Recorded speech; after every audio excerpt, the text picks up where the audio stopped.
Marcus Chen's escape pod screamed through the amber atmosphere of Velthari Prime, its heat shields glowing white-hot as atmospheric friction tore at the small craft.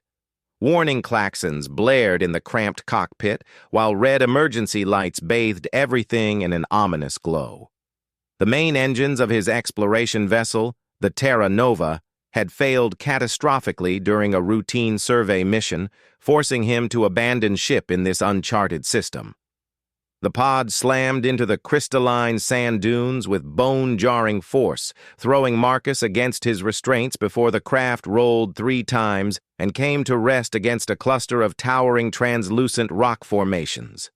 Steam hissed from ruptured coolant lines as Marcus struggled to unbuckle his safety harness with trembling hands.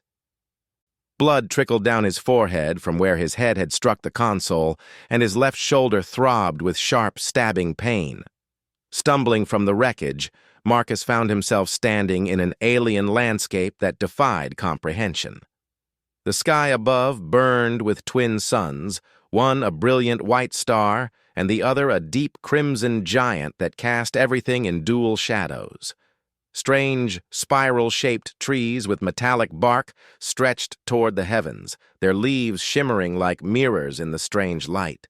The very air seemed to hum with an energy that made his skin tingle and his hair stand on end. His emergency beacon was dead, crushed in the impact. The nearest human settlement lay 14 light-years away, and his chances of rescue were practically zero. Marcus checked his supplies with growing desperation. 3 days of water, 2 protein bars, and a basic survival kit that would keep him alive for perhaps a week if he rationed everything carefully. After that, he would become another statistic in humanity's push toward the stars. The first sign that he was not alone came at sunset, when the crimson sun dipped below the horizon and cast the world in an eerie twilight. Marcus had managed to activate his pod's emergency shelter and was huddled inside, nursing his injured shoulder and trying to ignore the gnawing hunger in his stomach when he heard it. A sound like wind chimes mixed with the whisper of silk, coming from somewhere outside his fragile sanctuary. Peering through the shelter's transparent wall, Marcus saw them approaching through the crystalline dunes. 3 figures moved with liquid grace across the sand. Their forms tall and elegant in a way that spoke of a completely alien evolution. They stood nearly 8 feet tall, with elongated limbs that ended in delicate 6-fingered hands. Their skin appeared to be composed of overlapping scales that shifted color like oil on water, reflecting the starlight in mesmerizing patterns. But it was their faces that truly captured Marcus's attention and filled him with a mixture of wonder and terror. Beautiful in an utterly inhuman way, with large, multifaceted eyes that seemed to hold depths of intelligence and emotion. Their expressions were unreadable, but there was something in their posture that suggested they were studying him with the same intensity that he was studying them. The largest of the 3 stepped forward, and Marcus realized this one was different from the others. Where her companions moved with the fluid grace of dancers, she carried herself with the bearing of a warrior. Scars crisscrossed her scaled arms and neck, telling stories of battles fought and survived.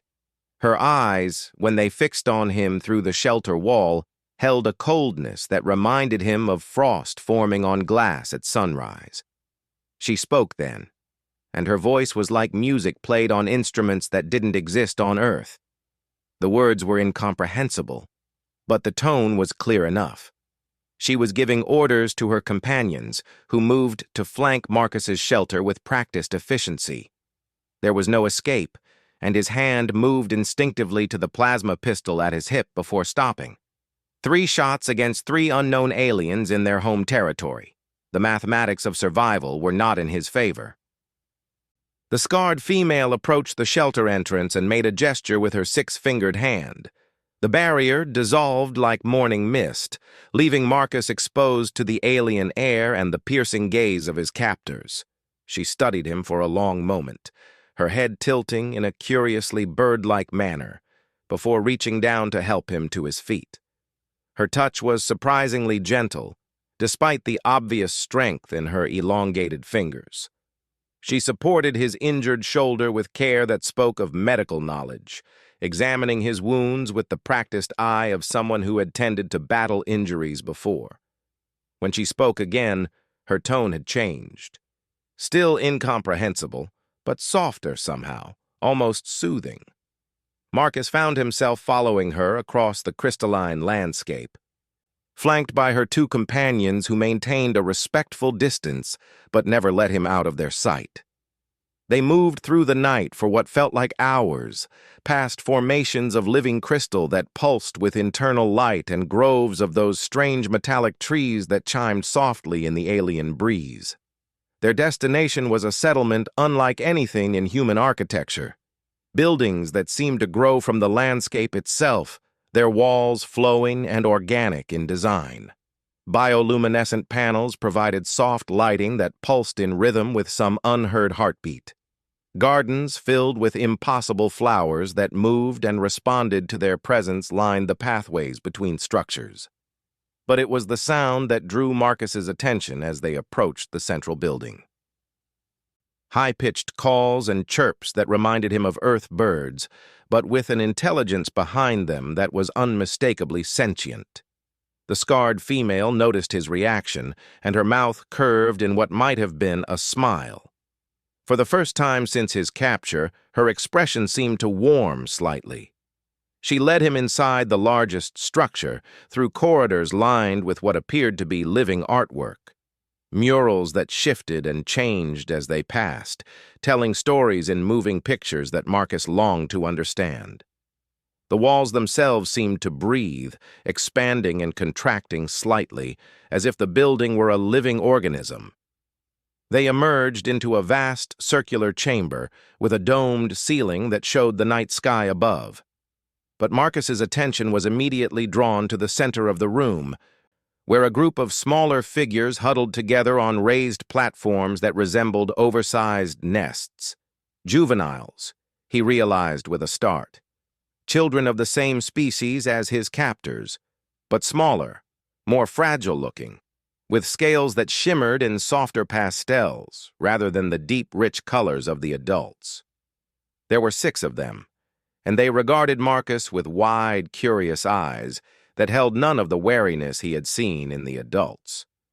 Their chirps and calls filled the chamber as they communicated in their musical language, and several of them pointed at him with obvious excitement. They had never seen anything like him before. The scarred female moved to the center of the group and began speaking in their melodic tongue. Her voice carried clearly through the chamber, and Marcus could hear the cadence of instruction in her words. She was teaching them, he realized, using him as a living example of something they needed to learn. One of the juveniles, braver than the rest, approached Marcus with careful steps. Its scales were a brilliant blue-green that shifted to gold at the edges, and its large eyes studied his face with innocent curiosity. It reached out with one small 6-fingered hand and gently touched his cheek, chittering softly in what sounded like amazement. The scarred female spoke sharply, and the juvenile immediately withdrew, but not before Marcus caught something in its expression. Not fear, exactly, but a kind of solemn understanding. Whatever lesson was being taught here, it was not a pleasant one. As the night wore on, Marcus began to understand the pattern of his captivity. The scarred female would bring him before the juveniles at regular intervals, speaking to them in their musical language while they observed him with growing attention. Sometimes she would demonstrate things, his human reflexes, the way he moved, how he reacted to sudden sounds or movements. Each demonstration was followed by more instruction, more of those musical words that he wished desperately he could understand. But it was during one of these sessions that Marcus began to piece together the true nature of his situation. The scarred female had been showing the juveniles how humans moved differently from their own species, how his bipedal gait and shorter limbs affected his balance and speed. Then she had done something that made his blood run cold. She had shown them his weaknesses. Where to strike to disable him quickly and efficiently. How his human physiology made certain attacks particularly effective. She was teaching them how to hunt his kind. The realization hit him like a physical blow. He was not just a prisoner or even a curiosity to be studied. He was a training aid, a living example being used to teach these young creatures how to kill humans. The scarred female's cold smile made perfect sense now. She was not just his captor. She was preparing the next generation for war. As the session ended and the juveniles were led away to what appeared to be sleeping chambers, Marcus found himself alone with the scarred female for the first time since his capture. She studied him with those multifaceted eyes, and he could see intelligence there that rivaled any human. She knew that he had begun to understand. The question was what she intended to do about it. She approached him slowly, her movements precise and controlled. When she spoke, her voice was soft, almost conversational, though he still could not understand her words. But there was something in her tone that sounded almost like regret, or perhaps explanation. Then she did something unexpected. She touched a section of the wall, and it responded by displaying images, moving pictures that showed the history of her people, their first contact with other species, the wars that had followed. Marcus watched in growing horror as scene after scene played out, showing battles fought across alien landscapes against enemies that varied wildly in appearance and capability. But it was the final sequence that truly shook him, ships bearing human insignia, attacking settlements like this one. Plasma fire raining down from orbit while ground forces moved through the streets with military precision. The images were too clear, too detailed to be anything but recorded fact. Humans had been here before, and they had not come in peace. The scarred female watched his reaction carefully, and when the images faded, she spoke again. This time, her tone carried a weight of authority that needed no translation. She was telling him why he was here, why his life had been spared, and what his purpose would be in the days to come. Marcus understood now why her smile reminded him of frost at sunrise, beautiful but cold, deadly in its own way. She had not rescued him out of mercy or curiosity. She had taken him because her people needed to learn, needed to understand their enemy so that when the humans came again, her children would be ready. The lesson was clear, even without shared language. Adapt or die. Learn or be destroyed. Harden them against what was coming, or watch them become prey to the species that had already shown its willingness to kill. As she led him to a small chamber where he would spend the night, Marcus realized that his situation was far more complex than simple captivity. He was caught between two species on a collision course, and his survival might depend on understanding not just his captors, but his own kind's role in whatever conflict was brewing among the stars. The chamber door sealed behind him with a sound like wind through crystal, leaving him alone with his thoughts and the growing certainty that tomorrow would bring new lessons, new demonstrations of human vulnerability for eager young minds to absorb. The question that haunted him as he tried to sleep was whether he would find a way to escape this fate, or if he would become complicit in preparing his captors for a war that might determine the survival of both their species. Outside his chamber, the alien night sang with strange harmonies, and in the distance, he could hear the soft chirping of the juveniles as they settled into sleep. Tomorrow, they would learn more about humans, about him. And with each lesson, they would become more dangerous to any human who might cross their path in the years to come. Days blended into weeks in the crystalline settlement, and Marcus found his routine becoming disturbingly predictable. Each morning, the scarred female would arrive at his chamber as the twin suns painted the sky in brilliant gold and crimson. She would escort him to the teaching hall, where the 6 juveniles waited with eager anticipation, their scales shimmering with excitement as they prepared for another lesson about the strange bipedal creature in their midst.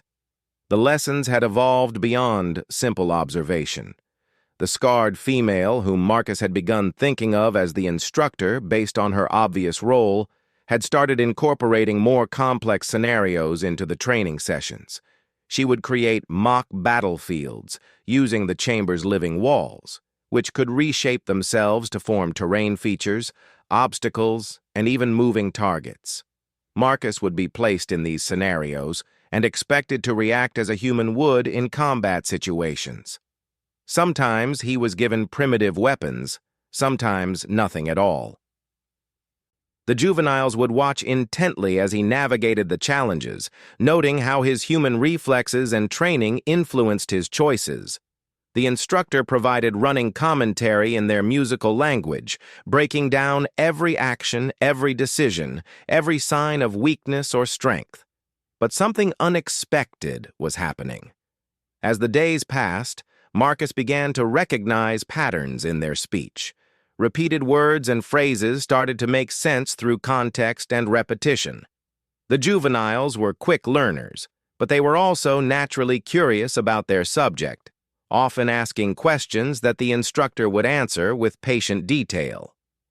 The breakthrough came during a particularly complex scenario where Marcus was expected to navigate what appeared to be a collapsed building while avoiding detection by holographic enemies. As he crept through the rubble, one of the juveniles, the blue-green one who had first touched his face, made a sound that he had heard repeatedly during these sessions. But this time, the context made its meaning clear. "Careful," it had said in their musical tongue. The juvenile was warning him about a trap ahead. Marcus froze, not because of the trap, but because of the implication. The juvenile had shown concern for his welfare. It had tried to help him, despite being taught that he was a potential enemy. The instructor noticed the interaction immediately and spoke sharply to the young one, who cowered slightly but maintained eye contact with Marcus. That evening, as Marcus sat in his chamber picking at the strange but nutritious food his captors provided, he found himself thinking about the juvenile's moment of compassion. It suggested that whatever conditioning the instructor was attempting might not be as complete as she hoped. These young beings still possessed empathy, even toward a member of a species they were being taught to fear. The realization sparked something in Marcus that had been dormant since his capture. Hope. If he could communicate with them, if he could show them that not all humans were monsters, perhaps he could change the course of their education. Perhaps he could prevent the war that seemed inevitable if these lessons continued unchallenged.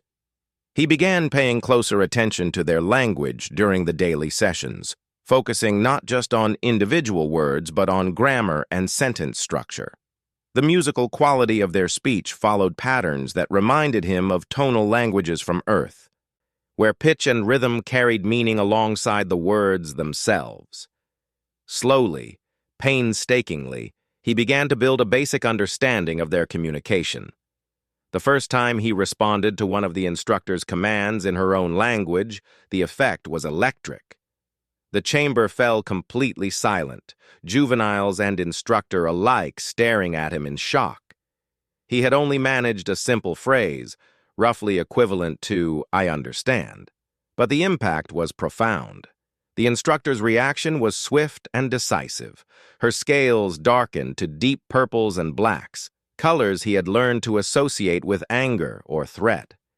She spoke rapidly to the juveniles, her tone sharp and commanding. But even as they responded with appropriate submission, Marcus could see the curiosity burning in their large, multifaceted eyes. The possibility of actual communication with their subject had opened up new worlds of questions. From that point forward, the dynamic of the sessions began to shift. The instructor tried to maintain strict control over the interactions, but the juveniles' natural curiosity proved stronger than their conditioning. They began attempting to communicate with Marcus during the training exercises, asking questions about human behavior, human thoughts, human feelings. Marcus was careful with his responses, knowing that the instructor was monitoring every exchange. But within the constraints of the situation, he tried to show them that humans were more than the monsters they were being prepared to fight. He shared stories of human compassion, of sacrifice for others, of the beauty that humans created alongside the destruction they could unleash. The juvenile who had warned him about the trap became his most eager student. Its name, he learned, was something like a flowing river with musical undertones. The closest human approximation would be ripple, though the actual sound was far more complex and beautiful. Ripple displayed an almost insatiable curiosity about human culture, asking questions that went far beyond the military focus of the instructor's lessons. During one particularly intense training session, where Marcus was expected to demonstrate human combat techniques against multiple opponents, Ripple asked him something that changed everything. Why do humans fight? The question came in their musical language, but the emotion behind it was universal. Ripple genuinely wanted to understand the motivation behind human aggression, not just the tactics. Marcus paused in the middle of the exercise, ignoring the instructor's sharp command to continue. This was too important to rush. "We fight for many reasons," he replied carefully in their tongue, still struggling with the complex tonal patterns. "Sometimes to protect those we love. Sometimes because we are afraid. Sometimes because we have been hurt and want to hurt others in return." The chamber erupted in musical chatter as the juveniles discussed his answer. The instructor's scales had gone almost black with rage, but she did not interrupt the discussion. Perhaps she recognized the educational value in understanding enemy motivations, even if it complicated her simple narrative of human evil. Ripple's next question cut to the heart of the matter. "Do humans ever choose not to fight?" "Yes," Marcus answered without hesitation. "Many humans prefer peace. We create art, music, stories. We explore the stars not to conquer, but to learn.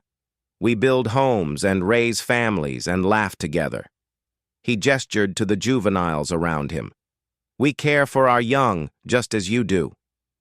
The parallel was deliberate, and its impact was immediate. For the first time, the juveniles were seeing humans not as an alien threat, but as beings with feelings and motivations they could understand.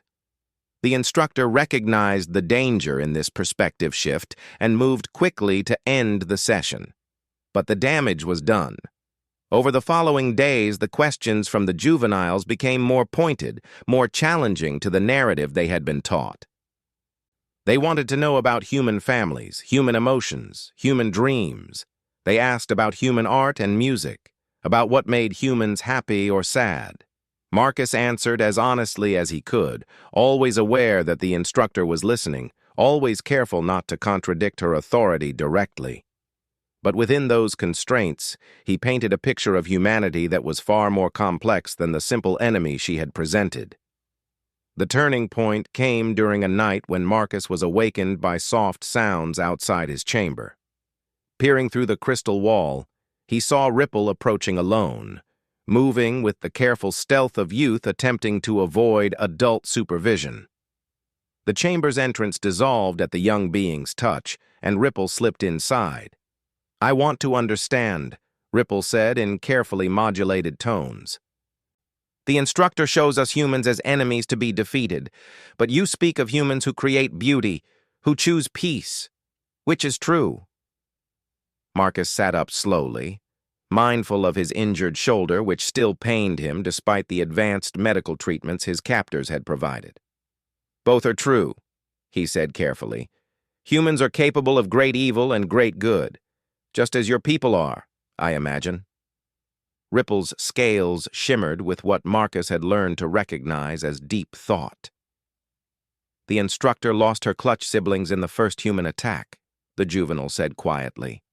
"She teaches us to be strong so we will not suffer as she did." The revelation hit Marcus like a physical blow. The instructor's coldness, her ruthless efficiency in teaching these young beings to fight, suddenly made perfect sense.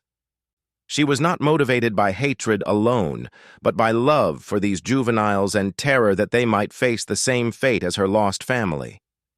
"I am sorry for your instructor's loss," Marcus said honestly. "No one should have to endure such pain." "But if humans can choose peace," Ripple continued, "why did they choose war with us?"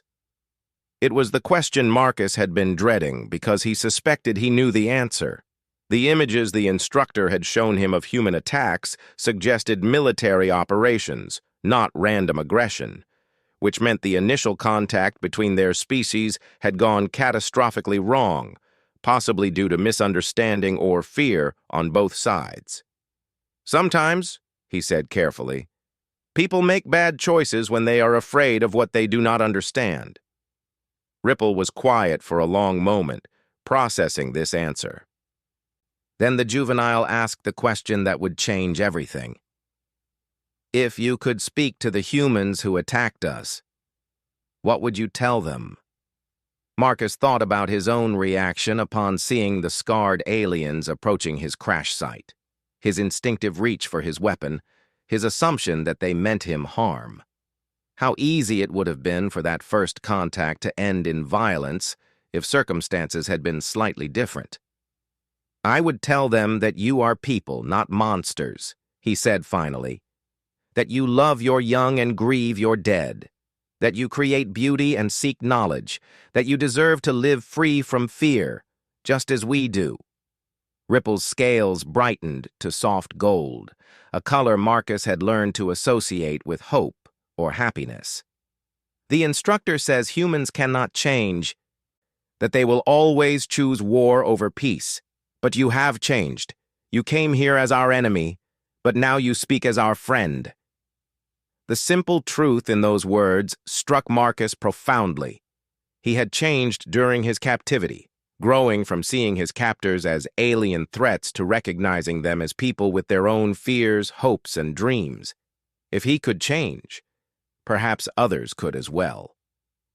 "What if," Ripple continued, "instead of learning only how to fight humans, we also learned how to speak with them, how to help them understand that we are not their enemies?" It was a revolutionary thought, and Marcus could see the excitement building in the young being's eyes. But before he could respond, the chamber entrance dissolved again, and the instructor stepped inside. Her scales were deep red with what Marcus had learned to recognize as fury, and her large eyes fixed on Ripple with unmistakable disappointment. She spoke rapidly in their language, her tone carrying the sharp edge of command and rebuke. Ripple responded with obvious distress, scales shifting through patterns of apology and submission. But even as the juvenile cowered before the adult's anger, Marcus could see the defiant spark in those large eyes. The questions had been asked, the possibilities glimpsed. The simple narrative of human evil had been forever complicated. The instructor turned her attention to Marcus, and for a moment he thought she might strike him down where he sat, but instead she spoke in careful, measured tones. "You seek to corrupt their understanding," she said in heavily accented but recognizable human standard. The shock of hearing his own language from her lips left him momentarily speechless. "You understand me," he managed to say. "I have always understood," she replied coldly. "Just as I understand what you are trying to do. You seek to make them weak, to fill their minds with doubt when they should have only certainty. I seek to show them that there are choices beyond war," Marcus said, finding his voice. "That understanding can exist between our species." The instructor's laugh was like breaking glass. "Understanding? I understood humans perfectly when they rained fire on my family, when they killed my children and called it necessary for their security." Her scales darkened to deep black. "Understanding did not save them. Only strength will save these young ones." She gestured to Ripple, who was watching the exchange with wide, fascinated eyes. This one has potential to be a great warrior, a protector of our people, but you would make it weak with your talk of peace and cooperation. I would make it wise, Marcus countered, able to choose when to fight and when to seek another path. There is no other path, the instructor said with finality. Not with your species. We tried communication once. We offered friendship, trade, mutual understanding. Your people responded with weapons and demands for submission. The pain in her voice was raw and unmistakable. This was not just an ideology for her, but a lived experience that had shaped every decision since. Marcus began to understand the true scope of the tragedy that had brought them to this moment. Then help me change that, he said quietly. Let me contact my people. Let me try to prevent the next war before it begins.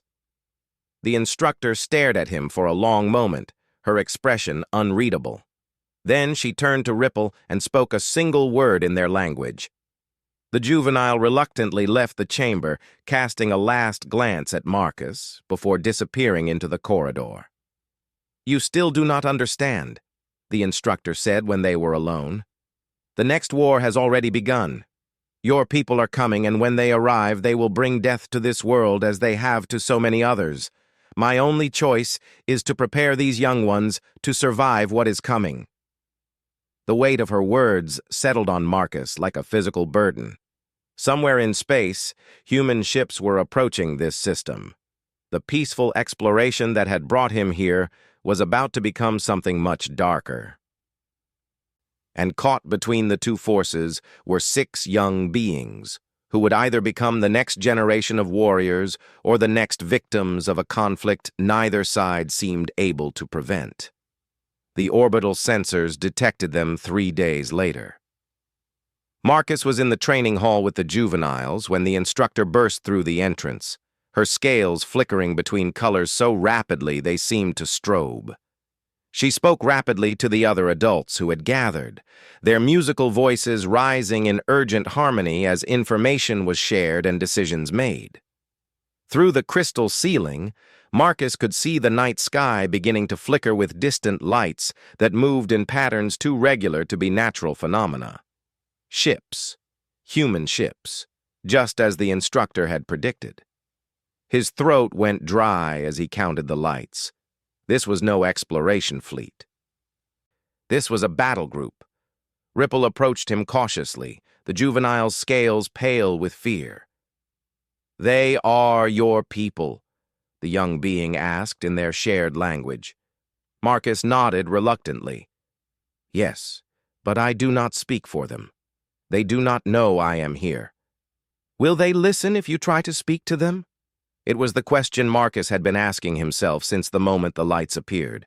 Standard military protocol would make it difficult for a presumed dead explorer to make contact with a fleet in hostile territory. But there had to be a way. I have to try, he said. The instructor appeared at his side, as if materialized from shadow. Her expression was grim but determined. The young ones will be evacuated to the deep shelters, she announced. You will come with me. Where? To do what you claimed was possible. To speak to your people before the killing begins. They moved through corridors Marcus had never seen before, deeper into the living structure that served as the settlement's heart. Other adults passed them, all moving with the efficient urgency of people preparing for war. Children were being gathered and led to safety, while adults checked weapons and equipment that looked far more advanced than Marcus had imagined. Your people underestimated us the first time, the instructor said, noticing his surprise. We have spent the years since that attack preparing, learning, adapting. They emerged into a chamber that pulsed with technological activity. Screens showing star charts and sensor readings covered the walls, while alien operators worked at consoles that responded to touch, thought, and musical commands. It was a command center that would have impressed any human admiral. We monitored your ship's approach, the instructor explained. We knew about your survey mission, your planned route. Your communication frequencies. When your engines failed, we could have simply let you die. Instead, I chose to save you. Because you needed me to teach them about humans. Because I hoped you might be the key to preventing another massacre. Her scales shifted to deep blue patterns Marcus had learned to associate with profound sadness. I have watched too many die already. If there was any chance your presence could change the outcome, I had to take it. She led him to a central console where a communication array was already powering up. The display showed the approaching human fleet, now close enough for detailed scans. Marcus felt his blood chill as he read the ship classifications. Heavy cruisers, assault carriers, and troop transports. This was not a diplomatic mission. The lead ship is the UES Retribution, the instructor said, reading from her sensors. It carries Admiral Sarah Chen, who has overseen 3 successful pacification campaigns against resistant alien populations. Marcus's legs nearly gave out. Admiral Chen was his sister, known throughout the human fleet for her tactical brilliance and unwavering commitment to human expansion. She had built her career on the principle that alien species were either allies or obstacles, with very little room for middle ground. "That's impossible," he whispered. "She doesn't know where I am." "Your escape pod transmitted an automatic distress signal before impact. We detected it. But apparently so did your people. Admiral Chen has come to recover her brother and eliminate any threats in this system." The personal dimension of the conflict hit Marcus like a physical blow. Sarah would not negotiate if she believed he was being held hostage. She would see any attempt at communication as a delay tactic, while her enemies prepared defenses. And she would be partially right. "Let me speak to her directly," Marcus said. "She'll recognize my voice, my authorization codes." The instructor nodded to one of the operators, who opened a communication channel on human military frequencies. Static filled the air, then cleared to reveal the familiar bustle of a warship's bridge. Marcus took a deep breath and activated the transmitter. "UES Retribution, this is Commander Marcus Chen, serial number 774 Alpha 9. I am alive and unharmed on the surface of the 4th planet. Please respond." The silence that followed seemed to stretch forever. Then Sarah's voice came through the speakers, carrying a mixture of relief and fury that Marcus remembered from their childhood. "Marcus, thank God. What's your status? Are you being held against your will?" "Sarah, listen to me carefully. I am not a prisoner. The aliens who found me saved my life and have treated me with respect. They do not want war." "Marcus, you're suffering from Stockholm Syndrome. These are the same creatures who attacked our colonies at Kepler 442. We have evidence of their hostility." "What evidence?" Marcus asked, though he suspected he already knew. "Wreckage from the merchant vessel. Prosperity. 37 dead civilians, including families. The attackers used energy weapons consistent with technology detected in this system." Marcus looked at the instructor, whose scales had gone pale. She spoke rapidly to her operators, and within moments a holographic display showed the combat logs from the incident Sarah described. Marcus watched in growing horror as the scene played out. The merchant vessel had jumped into the system unexpectedly, its massive engines destabilizing a crystalline formation where juvenile aliens were being protected during their metamorphosis. The formation's collapse had killed dozens of young beings. The aliens had responded to what they perceived as an unprovoked attack on their children. "Sarah," Marcus said carefully, "there was a misunderstanding. Both sides acted to protect their people." Misunderstanding. Sarah's voice carried the edge that Marcus knew meant she was beyond reasoning. "They murdered children, Marcus. Earth families on a routine trade run. And we accidentally killed their children first," Marcus replied. "Sarah, this can stop. It doesn't have to become another war." "It already is a war," Sarah said with finality, "and we're going to win it. Stand by for extraction. We'll have you off that planet in 20 minutes. The connection cut, leaving Marcus staring at a dead transmitter. Around the command center, alien operators worked with increased urgency. Weapon systems came online while defensive shields powered up. The evacuation of non-combatants accelerated. "She will not listen," the instructor observed. "No," Marcus agreed. "She won't." "But maybe I can still make a difference." He turned to face the instructor fully. "Let me go back to her. Let me return to the fleet and try to convince them from the inside. They will simply extract you and proceed with their attack." "Not if I don't go willingly. If I refuse evacuation, if I insist on remaining here as a diplomatic representative, Sarah will have to consider alternatives to immediate assault." The instructor studied him with those large, multifaceted eyes. "You would risk your life for people who are not your species?" "I would risk my life for people I have come to care about," Marcus corrected. "Your species, my species, all the lives that will be lost if this escalates." "The young ones," the instructor said quietly. "You want to protect the young ones?" "Yes, and the adults. And the humans in that fleet who don't understand what they're about to do." The instructor was quiet for a long moment, then nodded slowly. "There is another way. More dangerous, but potentially more effective." She gestured to the operators, who began reconfiguring the communication array. "We can project a signal strong enough to reach not just your sister's ship, but the entire fleet simultaneously. A message they cannot ignore or dismiss." "What kind of message?" "The truth. Everything that has happened here, from both perspectives. Your experiences with us, our experiences with your people. Let both sides see the full scope of what has led to this moment." Marcus understood immediately. It would expose everything. His transformation from prisoner to advocate, the instructor's loss of her own children, the tragic misunderstanding that had started the conflict. But it would also show the possibility of cooperation, the bonds that could form between species despite their differences. "It will make me a traitor in the eyes of my own people," Marcus said. "And it will make me appear weak to those of mine who believe only in strength," the instructor replied. "We will both pay a price for this choice. But it might save lives. It might save civilizations." Marcus nodded, and the instructor began coordinating with her operators. Within minutes, they had established a wideband transmission that would reach every ship in the human fleet. More importantly, they had configured it to include full audio-visual data, showing both speakers and their environment. "This is Commander Marcus Chen of the Terran Exploration Service," Marcus began, looking directly into the transmission pickup.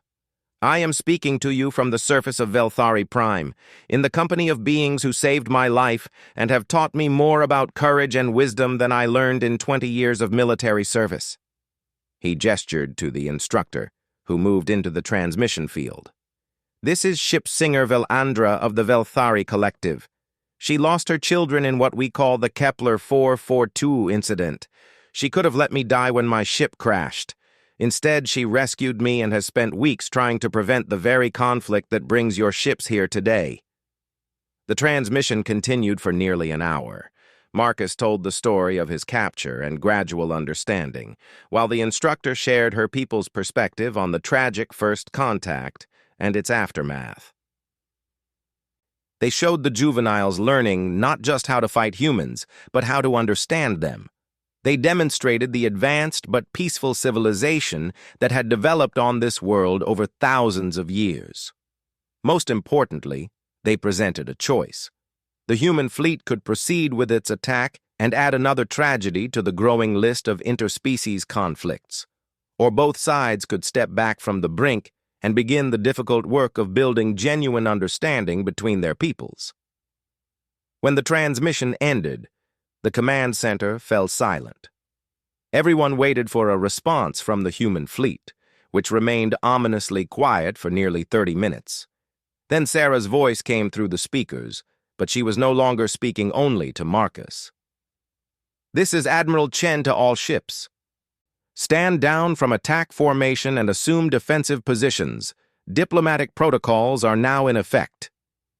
Marcus felt his knees go weak with relief. Around the command center, alien operators exchanged musical phrases that sounded like cautious celebration.